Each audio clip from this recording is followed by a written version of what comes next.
Halo, balik lagi sama Bang Timur. Ketemu lagi di segmen Kamar Komik di mana gue bakal share komik lokal yang gue borong di tiap bulannya. Kali ini gue bakal bahas koleksi yang masuk di bulan November 2023 yang banyak rilis di acara Indonesia Comic Con 2023 di awal bulan itu.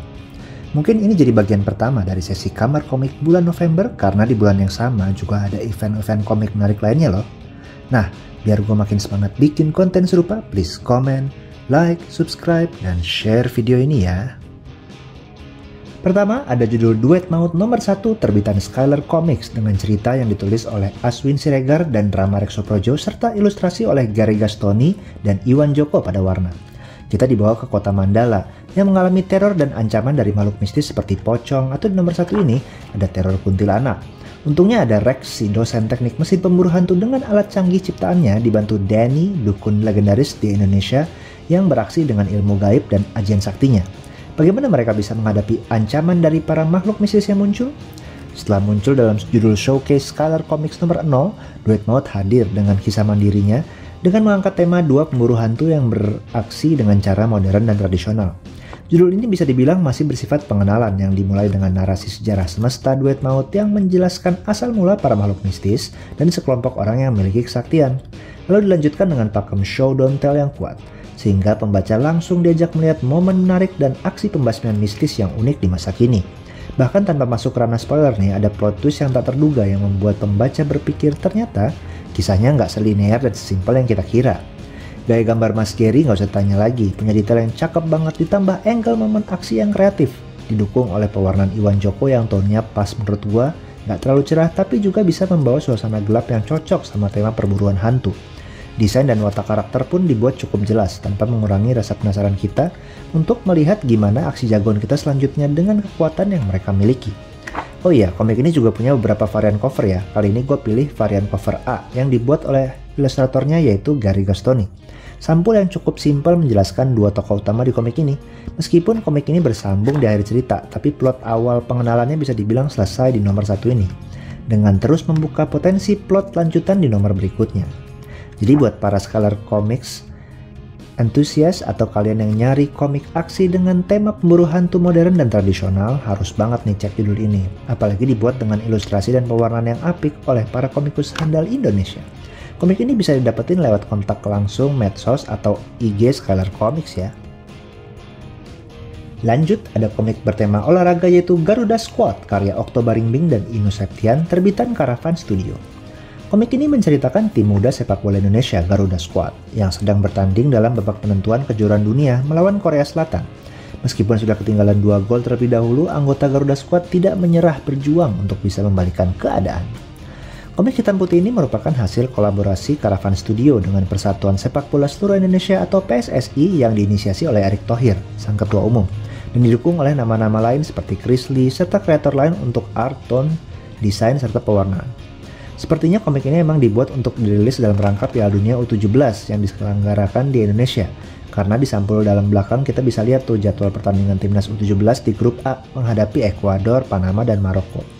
Nah, ceritanya sendiri dikisahkan melalui sudut pandang Toko Anggoro, seorang pemain muda bersemangat sebagai porosnya. Jadi meskipun di awal kita diajak melihat gimana pemuda ini akhirnya berjuang untuk membela timnas, tapi lewat dia, pembaca diajak mengenal pemain-pemain lain di timnas dan dibawa ke momen masa lalu untuk mengangkat skill khusus setiap pemain yang akhirnya bisa membawa Garuda Squad untuk membalikan keadaan dalam pertandingan melawan Korea Selatan di masa kini. Ambil contoh nih, kita diajak melihat Erizal, seorang gelandang yang gemar melakukan gerak akrobatik saat membantu keluarganya yang berjualan di pasar. Dan saat pertandingan, skill kontrol bola itu yang membantu tim untuk melawan musuhnya. Karena dibuat untuk semua umur, sepertinya memang beberapa karakter ini punya background yang simple dan pendalaman karakternya juga nggak bisa terlalu berat ya. Tapi konsep kisah maju mundur ini menarik untuk diikuti, didukung dengan gaya gambar masa kini dari Inu Septian dengan toning dan garis aksi yang membuat tiap panelnya terasa seru banget. Buat kalian yang lagi nyari komik lokal bertema sepak bola atau udah familiar sama gaya penceritaan Okto dan gambar Mas Ino, rasanya judul one shot ini sayang banget untuk dilewatin. Komik ini sendiri bisa didapetin di marketplace termasuk Tokopedia, Caravan Studios ya. Berikutnya ada komik berjudul Habitat nomor 1 terbitan Markiko Comics dengan ilustrasi oleh Yamroni, didukung oleh cerita bersama Apricus Biantoro dan pewarnaan dibantu oleh Anggit Kurniadi. Menceritakan tentang para tokoh yang tinggal di dusun cendawan dengan berbagai keunikannya, kayak tukang potret yang berpasangan dengan robot, cendekiawan di bengkelnya, hingga seorang anak kecil jenius yang sepertinya bukan berasal dari bumi. Nah, nampaknya berhubungan juga dengan sekelompok alien yang sedang mencari planet hunian. Misteri apa yang tersimpan dari mereka semua dan bagaimana keterkaitannya? Komik full color dengan gaya gambar kartun yang cukup unik ini sepertinya mencoba memperkenalkan berbagai karakternya yang aneh dan banyak diantaranya sepertinya alien. Desain karakternya multitafsir tapi punya keunikan masing-masing dengan nama yang Indonesia banget kayak Kadir, Goblik, bahkan ada alien yang namanya Cahyati dan Maharaja Mules. Ilustrasi kartun yang didukung oleh pewarnaan cerah ini membuat nuansa komik ini terasa menyenangkan. Meski bergaya gambar lucu tapi kayaknya konflik yang hendak dibangun cukup serius, bahkan ada adegan yang cukup mengagetkan dan sebenarnya agak serem walaupun digambarin lewat momen kocak. Yang jelas komik ini baru pengenalan awal atas semesta dan tokoh komik Habitat yang penuh warna. Karena alur penceritaan dan kejelasan motif dari tiap karakternya bisa lebih ditingkatkan, sehingga para pembaca bisa langsung memahami lewat momen dan dialog yang ada nih. Namun gue yakin sih berbagai pertanyaan yang belum terjawab itu pasti akan lebih jelas di nomor selanjutnya dari seri ini ya. Jadi buat kalian yang nyari komik lokal bergaya kartun barat dengan cerita seputar makhluk luar angkasa, maka komik Habitat ini bisa jadi alternatif buat kalian, terutama untuk mengapresiasi gaya gambar yang unik ini. Komik ini bisa dibeli langsung lewat media sosial kreatornya, yaitu IG @yamroti ya.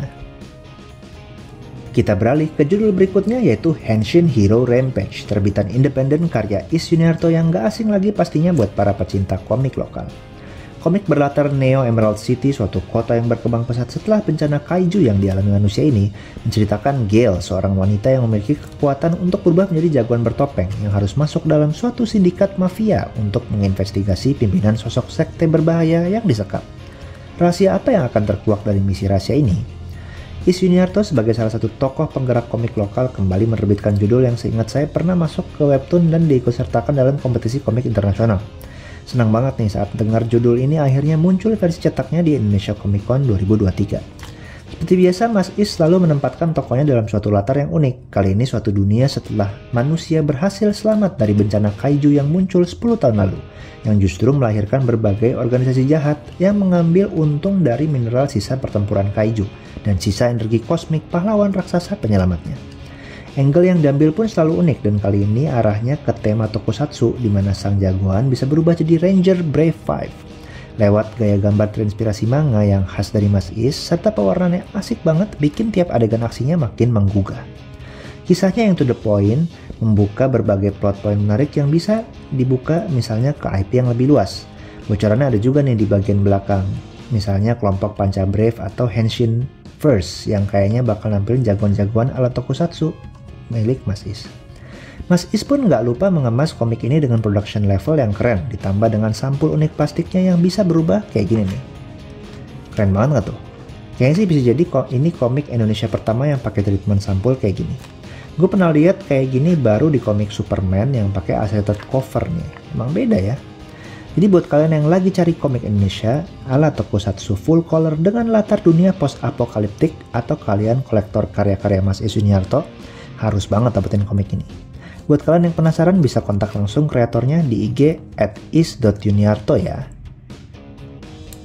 Komik berikutnya berjudul Kids from Yesterday, Passage of Tracks terbitan Kolam Susu Studio yang ditulis oleh Tri Adi Pasha, Aloysius Raras Ningtyas, dan Salisa Kamila yang juga menjadi ilustrator untuk judul ini. Melalui kisah ini kita diajak ikut dengan 4 anak yaitu Amir, Sali, Atan, dan Tika yang masing-masing memiliki misi penting di dalam sebuah kereta yang berangkat dari stasiun kota Bandung era Hindia Belanda. Judul yang bisa dibilang lebih dekat dengan konsep cerita bergambar ini punya prestasi luar biasa dengan menyabet 3 penghargaan di Anugerah Komik Bandung 2023 sebagai komik pendatang baru terbaik, komik anak terbaik, dan komik original terbaik. Komik berbahasa Inggris ini memang cukup unik menurut gua karena melalui dominasi ilustrasi warna selayaknya buku cerita anak, para pembaca juga diajak berinteraksi untuk menjalankan misi pencarian 4 anak tersebut sekaligus mengapresiasi detail yang dituangkan sang kreator. Jadinya berasa kayak lagi main mini games Where's Wally, karena misalnya nih, kita diminta nyari daun semanggi di antara beberapa halaman spread yang menggambarkan gerbong kereta, hingga mencari pria berwajah burung.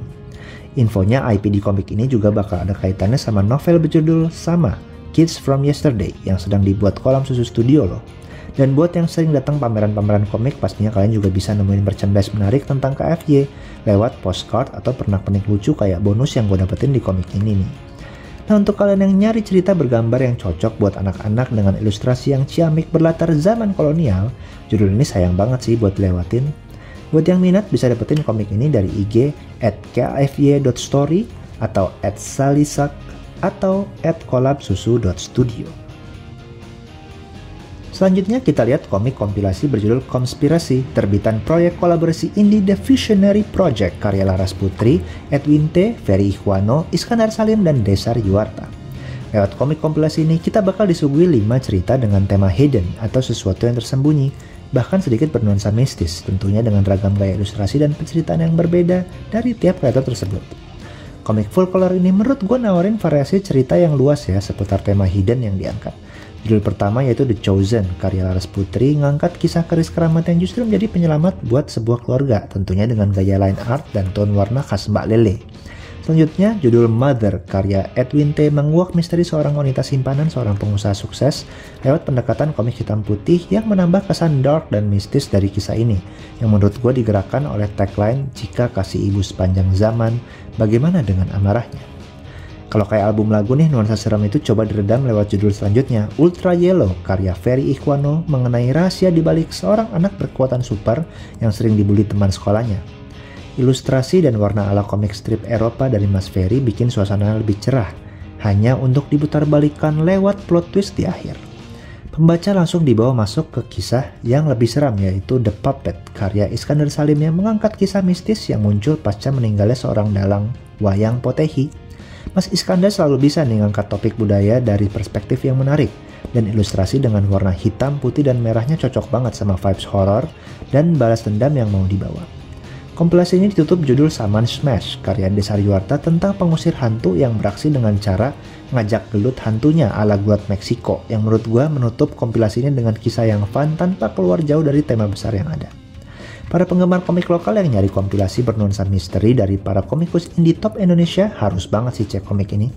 Untuk komiknya sendiri bisa didapetin dengan kontak medsos para kreatornya atau lewat IG @inferno178comics ya. Terakhir, ada komik yang ditargetin untuk pasar US dari penerbit Rough Ink Comics berjudul Wrath of Warwick nomor 1 karya Gary Gastoni. Komik ini mengisahkan sosok Jenira, seorang wanita ahli bela diri yang merupakan bagian dari Jagapati, sekelompok orang yang menjaga agar 7 topeng terkutuk yang diperebutkan secara turun-menurun nggak disalahgunain. Sayangnya topeng Warwick, salah satu topeng berkekuatan itu saat ini hilang dan Jenira dalam misi mencari Badil, seorang mafia yang dicurigai memegang peran penting atas situasi ini. Komik hitam putih dengan bumbu merah darah dan berbahasa Inggris ini merupakan nomor pertama dari seri Warwick setelah nomor 0-nya rilis di Indonesia Comic Con 2023 pertama digelar pada Juni 2023. Lifetime Project dari Gary Gastoni ini hadir dengan berbagai varian cover, dan yang gue pegang ini adalah special edition terbatas Comic Con November 2023 yang kerjasama sama Warung Komik. Gak salah sih, memang komik ini dibubuhi rating 18+ karena adegan kekerasan yang dominan dan penuh darah.